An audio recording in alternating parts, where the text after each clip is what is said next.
You know, I always say to Louise, on a Monday morning, my day starts with a white sheet of paper.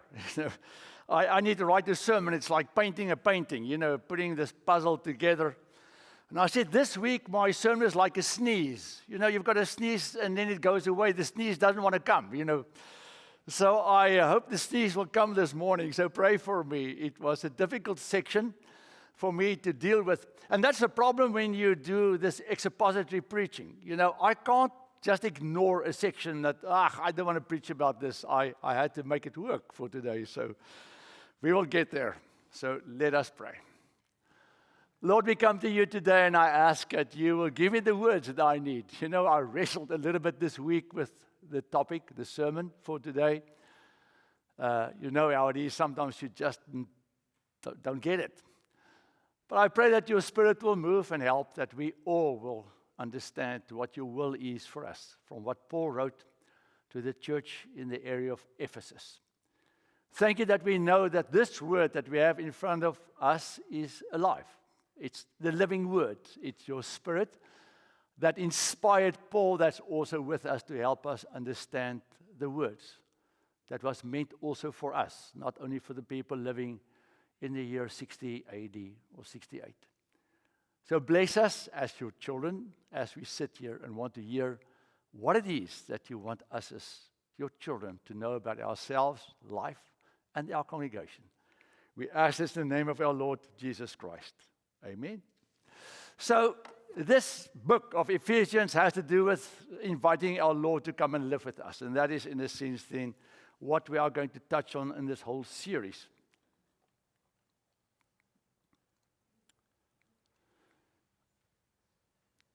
While they were dining on exquisite food, a string quartet was playing in the background. After the meal, dinner, they moved to the ballroom area, where all of these people that were dressed so elegantly would then dance, the dances that they all knew so well. A beautiful setting, beautiful, the ceilings and the glass chandeliers and all these things. A few stories below them, it was a completely different story. The people who were there ate in a very bland kind of dining room. Their food consisted only of bread and a bowl of soup. The only music they had was when they were done eating. A few people that were there grabbed some instruments and they started to play some songs that they thought people would know, and they danced a little bit and they sang. Two completely different worlds. The people on the top, even though they were higher, sort of always looked down on the people below, because the people below were wearing street clothes, well-worn clothes, not this elegant dresses that the others had. So they knew that the people that were different from them looked down upon them and didn't really want to associate with them, because they even had to enter into this world through a different entrance. Not allowed to go through the same entrance as the other would go. Because of this haves and have-nots, there was this hostility, this separation sort of between the two groups. The one looked down upon the others, and the others a little bit looked at resentment to those that have and they did not have. But they had one major thing in common, an extremely important thing. They all needed a lifeboat. On the 14th of April 1912, their ship hit an iceberg. The ship was called the Titanic, and the ship started to sink. Suddenly, it made no difference anymore if you were in this dining room or in this bland dining room. Suddenly, it made no difference what clothes you were wearing or how much money you had in the bank or who you knew or whatever. The only thing you knew is, I had to get into a lifeboat because I would not survive and cannot survive the frigid waters of the Atlantic. Nothing made a difference anymore to get a seat on that boat. Now we know, I'm not going to go to the story now, they allowed the women and children first and whatever, but all of them had a need of this lifeboat to be able to survive what happened to all of them.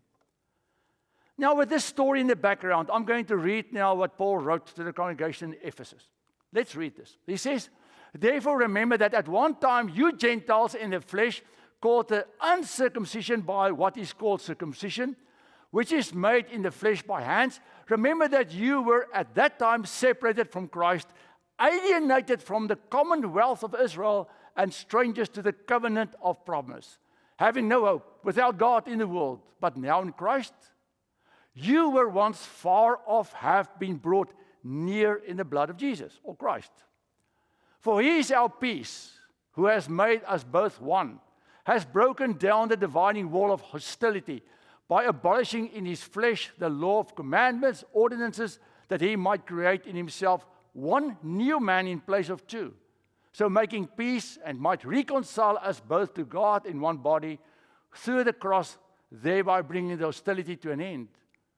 And he came and preached peace to you who were far off, peace to those who were near. For through him we both have access in one spirit to the Father.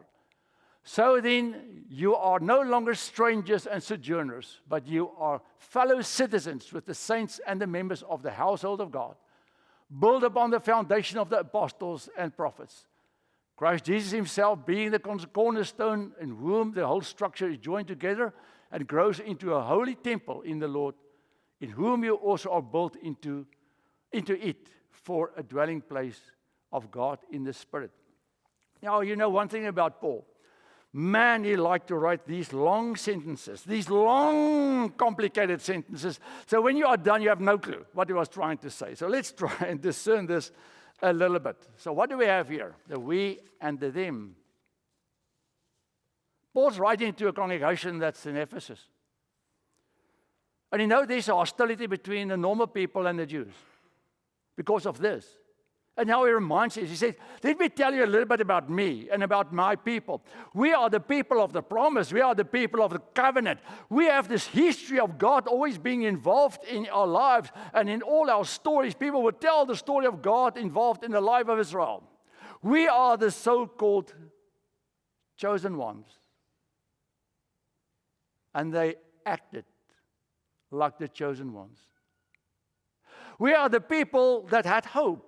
Because we had all these promises in the Old Testament that was given to us that you guys have no idea what I'm talking about, that told us that God would always be involved in our story. Whatever happens in this world, we knew we were not just random leaves being pushed around by the wind, but we were actually in the hands of God that were doing his kingdom work then through us. So we had this hope thing. We were people of laws and ordinances. Oh, you just have to look at us and you'll see that we liked our laws and our ordinances. Our laws and our ordinances made us so separate from you guys that you almost could not have access to us because we were the religious group. So I was asking myself a little bit. So this religious group, as Paul described it, was the people on the upper deck that sort of looked down at the people on the lower deck. Do you know that a typical Jew would not help anyone that's not a Jew, even if that person was injured? They would not even help a woman in childbirth to give birth because they would say, there's another barbarian being born, and they are, in a sense, the wood sticks for hell. That's how they looked at the people that surrounded them because they were the so-called chosen ones. They were so-called special because of their history. And that made them completely separated from the people that surrounded them. Then I thought to myself, Ferdy, how does this now apply to me? A confession tonight. No, what is it? It's morning. A confession about something that happened the other night. Let me just say my sentence correctly. We were somewhere and we were at a table with someone that was using our Lord's name in vain constantly. This person said constantly, oh my God, or God. And you know, we as Christians don't do that. I got so irritated that I got up and I walked away. I didn't even want to go back to the table. I thought, I'm just exactly like my sermon now, am I not? Because I'm looking down on someone that's different, that is not where I am religiously. I'm looking down at someone that is not part of our family of Christians. I'm looking down and want to separate myself from someone that doesn't act like I do, speak like I do, maybe even look like I do. I've told you this before. It took me a moment during the time that we really had huge issues with ISIS. As I run in the mornings, there's a Muslim lady that would walk. For me to even say good morning to her because she was wearing this hijab. And I thought to myself, really stop this now. I normally greet everybody as I run. Why not this one? She looks differently. But I want to sort of run on the other side of the street when I see her because, that's who we are. Then Paul comes and he talks about them. That's now the folks that he is trying to approach. He says, you guys are the people without no religion. You have nothing.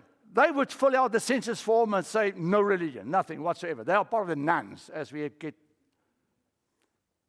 35% of our people in America, this group. More than 100 million, probably 120 million people in our country, this group.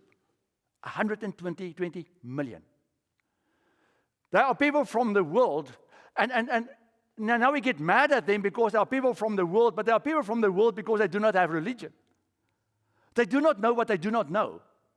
And I've many times said in my life, I can't be mad at someone that do not know what he or she does not know. I know something that they do not know. That's what the Bible says. The Bible says, we know by the grace of God what it means to be in the presence of God Almighty. We are surrounded by people that have no clue what you and I have experienced in our life. Do not understand LPs. They have no hope. Maybe that's why they are so obnoxious and painful and full of anger. Maybe that's where the patience needs to lie with us a little bit, because we are surrounded by people that do not have hope. And think for a moment how it must be to be without hope. It must be very difficult to know that there's no one coming. There's no one coming. Imagine you are in a lifeboat and you know there's no one ever coming. This is it. And many years ago when these slot miners were stuck in, I think it was Peru or whatever, there in that mine disaster. I didn't research it for today, I'm now memory. They asked these guys, I think they were down there for 60 days or whatever. They asked them, how did you survive? They said, because we knew they were coming for us. That kept them alive, the fact that you know someone is coming. If you are not a Christian, if you do not know God, there's no one coming for you when you hear from the doctors saying you've got cancer and you are terminal. There's no one coming that you can turn to that can say to you, I've got you. It's okay. Even if you die, it's okay. That's the people that surround us. That's the people that normally we as Christians look down upon a little bit because they are so different from us, and there's this hostile there's separation sometimes, and this disconnect between them and us and them, and that's maybe why they don't like us. Am I maybe walking around in the world as if I'm also a chosen one? That I have the right to separate myself from others because I'm a little bit higher than them? What is the common factor for all of us? So Paul talks about his own people and he talks about the aliens out there. He says, do you know what? All of us need one thing, and that's Jesus. He said, that's the lifeboat. All of us need one thing, and that's Jesus, because that's the only way that we can get salvation through his sacrifice. That's the only answer to hope and to direction and to whatever we want in this life. And he's the only one that can bring anyone back to God. There's no other way that you can find your way back to God except through Jesus. And he's the one that brings peace between us and God and between us and other people. You know what the sad thing is? The us of Paul were as lost as the them that he wrote to before they found Jesus. The us of Paul, as lost.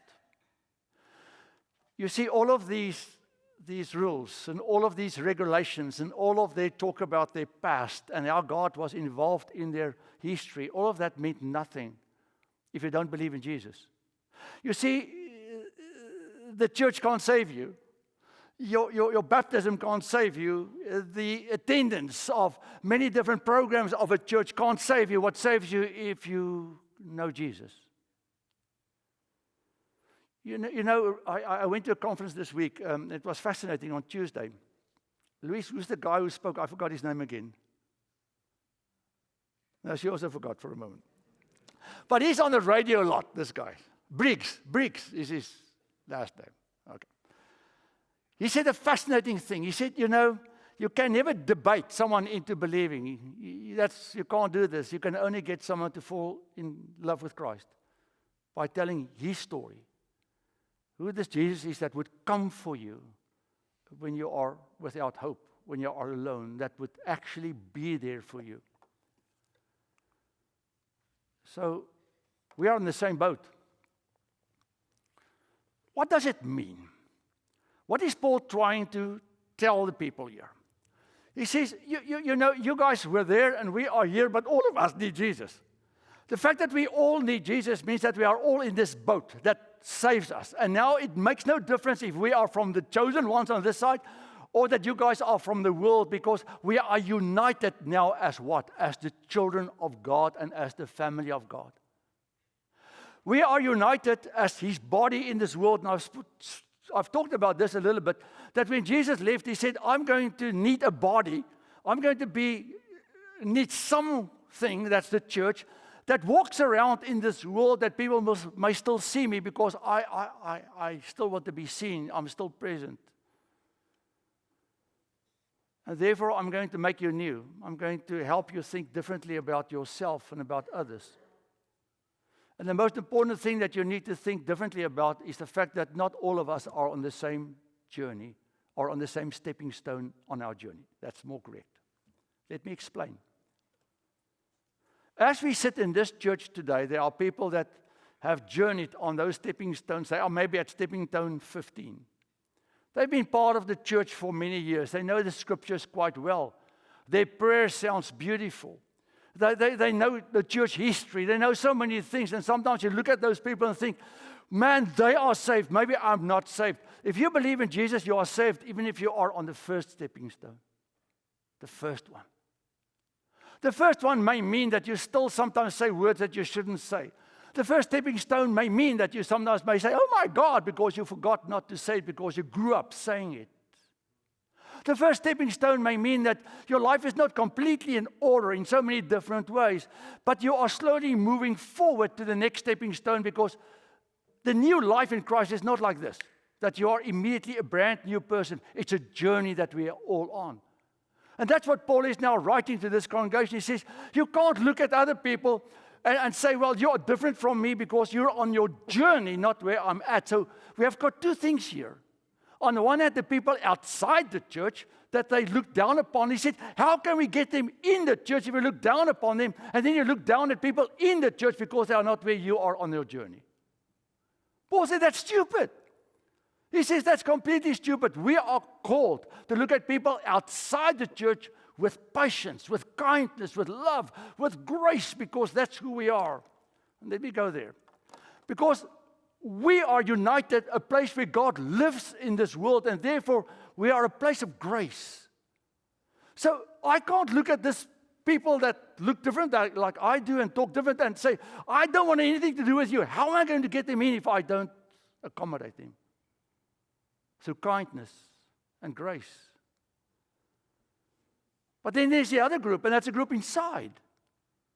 So I look at people outside, I don't want to be a part of them. I sometimes look at people inside and say, well, that person is not completely where I am at on my level. They may be there, and I'm still here. So I feel inferior. I feel uncertain to pray in front of them or be whatever. Paul says that's also as stupid, because we are one. Even though we are in different spots in our journey, on different stepping stones in our journey, we are supposed to be the body of Jesus, that the body of Jesus can show to the people on the outside that you need to be on the inside. The last sentence there, that we can become contagious. Contagious. Contagious means that when you have the flu or some kind of stupid illness, and you sneeze real hard, you infect all the people around, and then they start sneezing within 2 or 3 days. I was the cause of that. How can we, in a sense, start to change the world around us? By being so contagious that when they see our love and our grace, they see our commitment to Christ, they see the way that we react differently than the world would react, would say, but I want to be a part of that. I want to be a part of that group because there's a unity. I need to talk to you guys now, to my church family. And I want to thank you. You know, a sermon is not always by telling you how bad you guys are and how bad I am. A sermon is sometimes just to thank you for who you are. Do you know how many people I've spoken to since I've been in this church for the last how many years? And do you know what they always tell me? We want to come back to this church because this is the most loving, caring group of people I've seen in my life. Even that lady that said all of these interesting words said to me, it was within a church setting, said, I've never been surrounded by people that cared as much as you guys do. So thank you. Thank you for being who the Lord has called you to be. Thank you for being contagious, because I've got a friend down the street in his congregation who said to me in the last 18 months or 2 years almost, he had no new person come through his door and they had no new members. I said to him, we have new people every Sunday. We have, this year, I don't know how many people have joined our church. Because we are contagious in our commitment to Jesus and in our unity to one another. So all I can ask of you is to continue like this. Look at each other in the church and say, hey man, we are in the same boat. It's irrelevant where you come from. It's irrelevant how you look. It's irrelevant sort of what your culture is, what your language is. That's irrelevant. We all need Jesus. That's what combines us. And because we all need Jesus, we need to be patient with one another, because not all of us will be on the same stone. And we'll look at the things in the same way, and just patient. And then, as we leave this place, we can never relax. Because outside this building, there's a world that God wants to save. I don't want to. I don't like those. God says, I don't care what you like or do not like. I like them. I care for them. I love them. My child, if you have signed up to be a part of my family, I'm so sorry. It's not about you anymore. It's now about my kingdom. It's now about my kingdom. I want you to go out and tell them about your family. I want them to tell you about me, that they would say, but I need a place to belong to. And you could say, come to our church. Because here you can belong. Here you will be heard. Here you will find the hope that you are looking for. Here, we don't care. If you live on this side of town, that side of town, what you wear, how you look, we don't care. Because we all need Jesus. Amen.